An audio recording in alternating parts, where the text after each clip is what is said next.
So hi friends, continuing our playlist. So today is day 4 and today I gonna discuss another two important questions for the TCS NQT 2026. So if you haven't gone through our previous video related to the coding series, so must go through that. And one important announcement that many of you asking that how can I get these uh, code link. So just check the description, you can see the PDF link, you can directly download. Okay, so let me start the first question, and this was also your homework question. So friends, take the homework seriously and start, please give your solutions or your approach, because that will help you in preparing the NQT in a good way. Okay, so be attentive, that will be good.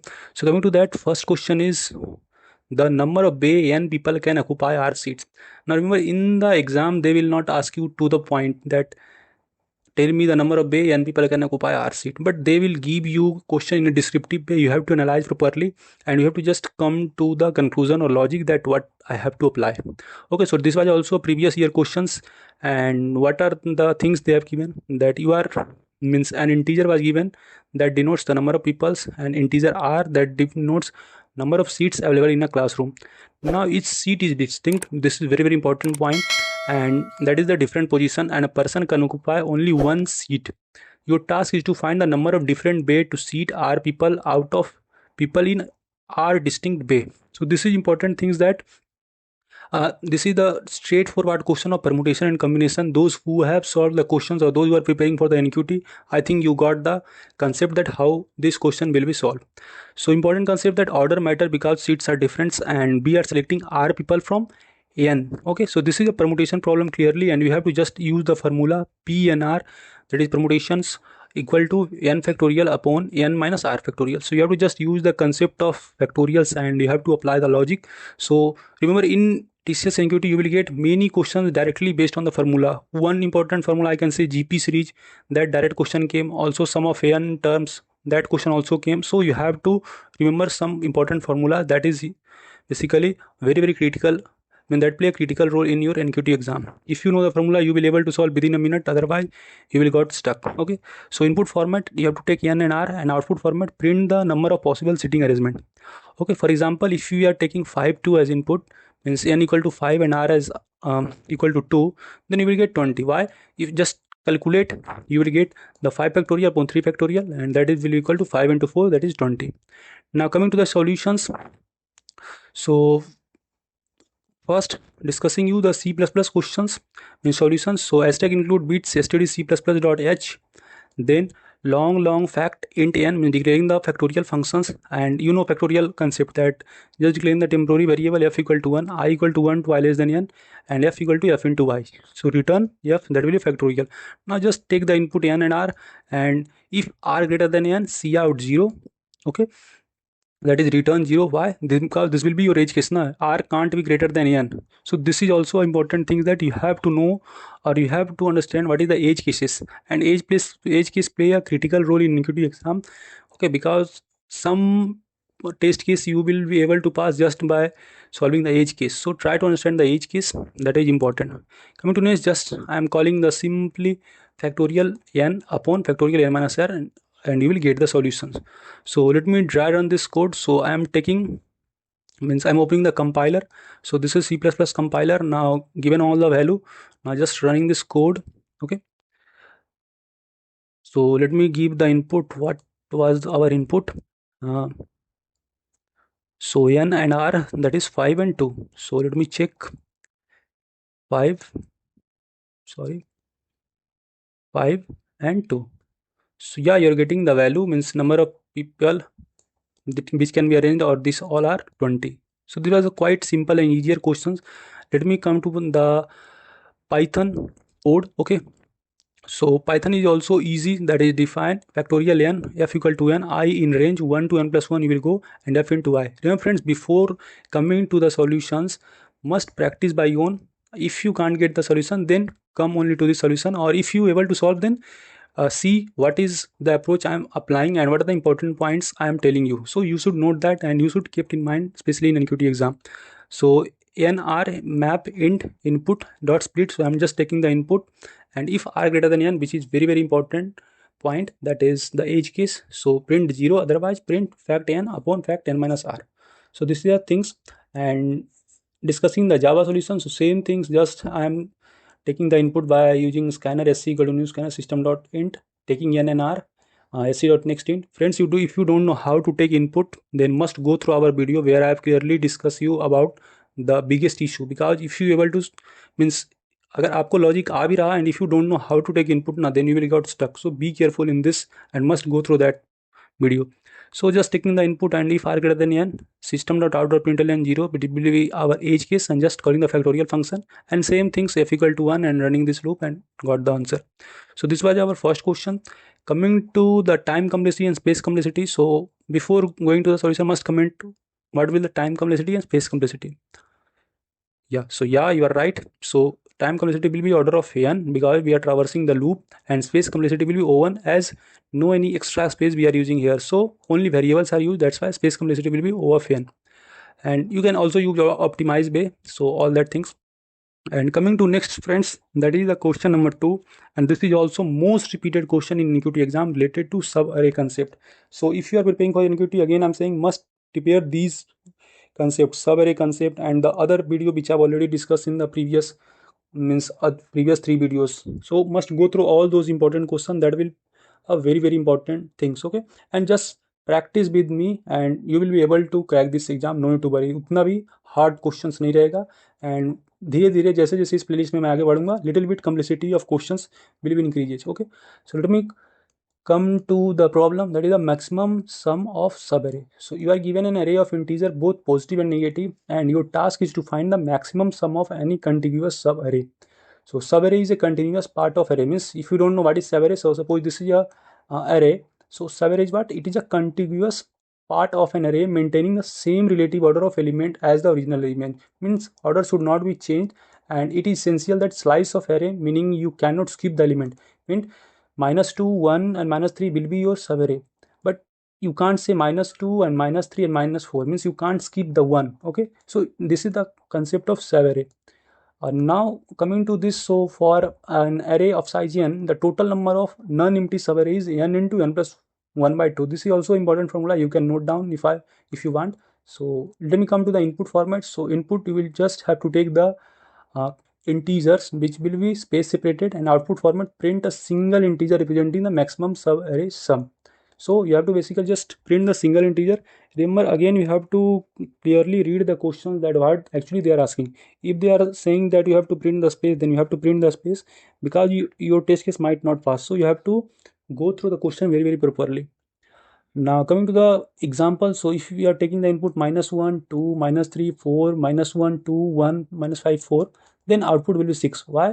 If you will means do the dry run now, then you will get that what will your maximum subarray sum, that is 4, -1, 2 and 1. So 4, -1, 2 and 1, this will be your subarray, and which value will be the maximum, that is 6. So 4 plus -1 plus 2 plus 1 equal to 6. You can also try with other subarray and you will come to the conclusion that this will be our maximum sum.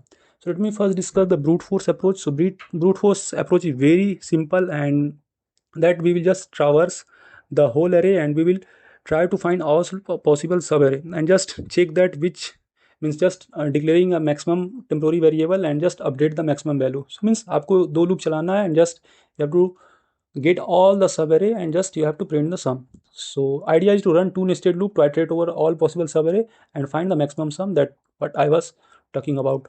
So first you have to take the input, and now this is the logic, that function maximum subarray sum, taking the array as input, let result equal to array 0. Now for let I equal to 0 to I less than array dot length I plus plus, current sum equal to 0. Now just I am moving to the inner loop, means this was our outer loop, that is the starting point of subarray. This is the inner loop for the ending point of subarray. And those who are not getting why actually I am using let, so this is actually JavaScript code. Okay, so just for the logic, just consider the logic, that's the important point. I will soon discuss the C++, Java and Python code. So this is JavaScript code. Okay, so don't get confused. So for let j equal to I, j less than array dot length j plus plus, now current sum will be current sum plus arj, and just update. If current sum is greater than result, then I will update this, that is result equal to math.max and result into current sum. Again, this is the JavaScript library I'm using, math. Okay, and just updating the value, and at last I will just return the result. So this is simple logic, that is the brute force, and everyone can go through it. But sometime what happen in NQT, you will able to solve all the test cases, or you will able to pass all the test cases by just brute force. But I will suggest, if you know the optimal solution, then don't waste your time on the brute force. Brute force should be your secondary attempt. Okay, if you can't get any logic, then you can apply the brute force. But otherwise, if you know the exact solutions or exact concept, then don't waste your time in brute force. So this is also important point you should keep in mind. Now let me come to the important thing, that is the optimal approach, and that we can achieve through the Kadans algorithm. So again, this is your homework. Go and search what is Kadans algorithm. Though I will discuss in a brief, but must go in detail. This is a critical concept, especially in context to subarray. Okay, so for this, time complexity will be order of n and space complexity will be O of n. So what is the actually idea of Kadans algorithm? The idea of Kadans algorithm is to traverse over the array from left to right, and for each element find the maximum sum along the subarray ending at that element, and result will be the maximum of all this value. Means simply I will maintain the current element value and just update it. Okay, so to calculate the maximum sum of subarray ending at current element, say max ending, we can use the maximum sum ending at the previous element. So for any element we have two choice. Choice number one, that we can extend the maximum sum subarray ending at the previous element by adding the current element. In just आपको current element से और previous element का means रखना है, और just उसको वही traverse करते जाएंगे. Okay, and choice 2, that start a new subarray starting from the current element. If the maximum subarray sum ending at the previous index is negative, then it is always better to start new subarray from the current element. Means अगर maximum subarray का जो sum आ रहा है वो अगर negative आ रहा है या list में आ रहा है, then you have to update that value. Okay, so you have to start a new subarray. Again, if you can't able to understand, मैं बोलूँगा just go and revise the Kadans algorithm concept. This will be quite easy. And just video को थोड़ा फिर से back करके आप देखिए, you will get idea that what actually I want to say. Okay, now coming to the solution, so I am including the IOStream, vector, C-limit, and union space standards. Friend, you can clearly see here that in the first question I have included the bits stdc++.h, but here I am why I am using this, because sometimes it happens that you will not able to use the bits stdc++.h. So you should have clarity of what are the library you are including your solutions. So now declaring the function maximum sum subarray. Okay, so first let me take the input vector int arn while c in n. This is very important point, that in NQT they might ask you that take the input infinite input. Okay, so this is the concept we will use, that while c in n. Again, this all concept I have discussed in this important video, that how to take input. So different scenario I have discussed, and again saying must go through that. So while c in n, just I am pushing back the element into array and passing that to maximum subarray sum function. Now what actually I am doing here, that I am applying the Kadans algorithm, which is very simple and very easy and very effective. So I am just declaring the maximum sum temporary variable and just initializing with int min. Now int current sum equal to 0, means I am declaring the two variable maximum sum and current sum. Now just traversing the array, and current sum will be what, maximum of num and current sum plus num, means just updating the current sum value with current sum plus num, and then maximum sum will be max of max sum into current means comma current sum. So this will be your value, and this is quite simple logic of Kadans algorithm, and just I will return the maximum sum. So this was concept. Let me go to the compiler and dry run this code. Okay, so first let me check that how many number of elements are there. 1 2 3 4 5 6 7 8 9. Yeah, so there are total 9 elements. Let me go to that. Remember friends, you can see here I am taking the input as I have provided you solution, that while c in n. Oh wait, yeah, here I am taking the input while c in n, but when you will try to compile with online compiler then you will not able to take this input. Why? Means whenever you will give the input, then you will not get the output. Why? Because this will run infinite times, so your online compiler might not take this. So this is important thing that you can practice on the terminal. So you will get that, means control D. If you will press control D, then it will exit you from the current scope and you will get the value. Okay, let me give you this. Suppose I'm giving the input and pressing enter, I'm not getting any value. Okay, so make sure to run this code with your basically terminal, so that you will get the idea. Okay, so let me give you that how can you manage this for your clarity, because you might say that Bhaiya, you don't know, or you are giving wrong solutions. So let me give you the other things. Okay, so just I means joking, I was not meant telling seriously. Okay, so int n c in n, vector int array means declaring the temporary array, declaring the array and taking the input. So now you will get the output here. Okay, let me clear here.